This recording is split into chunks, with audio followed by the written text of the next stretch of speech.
Neptúnu trvá 164 rokov a 42 týždňov, aby sa otočil. No to daj takto dole, aby sme videli možno záber. Dobre. Môj projekt, robila som to s maminou.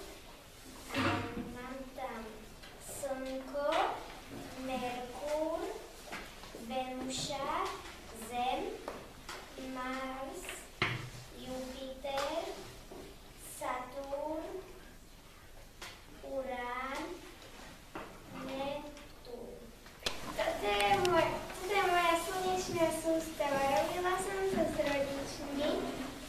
Nakreslila som tam Slnko, Merkúr, Venuša, Zem, Mars, Jupiter, Saturn, Urán a Neptún. Venuša je najpomalšie rotujúca planetou vo slnečnej sústave. Slnečná sústava sú tu všetky planety okrem Pluta. Je tu Neptún, Zem, Merkúr, Venuša, Mars, Jupiter, Urán a Saturn a Slnko.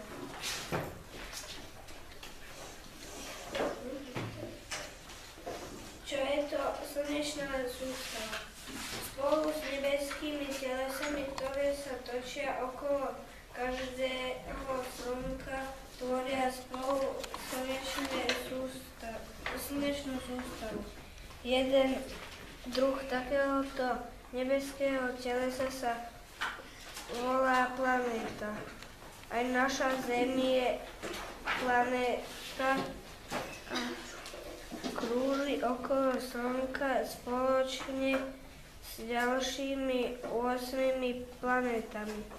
Pritom letí po svojej dráhe nepredstaviteľnou rýchlosťou približne 107 000 km za hodinu, teda stokrát rýchlejšie ako lietadlo. Obeh Zeme okolo Slnka trvá 1 rok.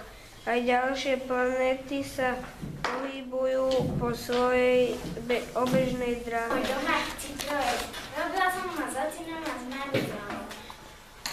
Aj brat mi trošku pomáhal mi s planétami.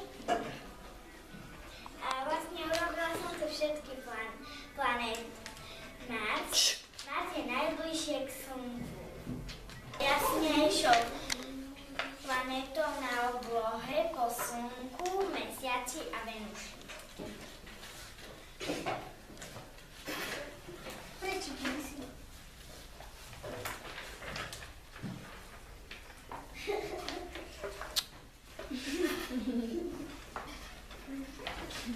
Venuša obehne okolo Slnka zhruba za 225 dní. Toto je vesmír. Slnko je no robil som to sám. Slnko je hviezda našej planetárnej sústavy. Merkúr je 8 a Zem je v poradí 3. planéta slnečnej sústavy. Venuša,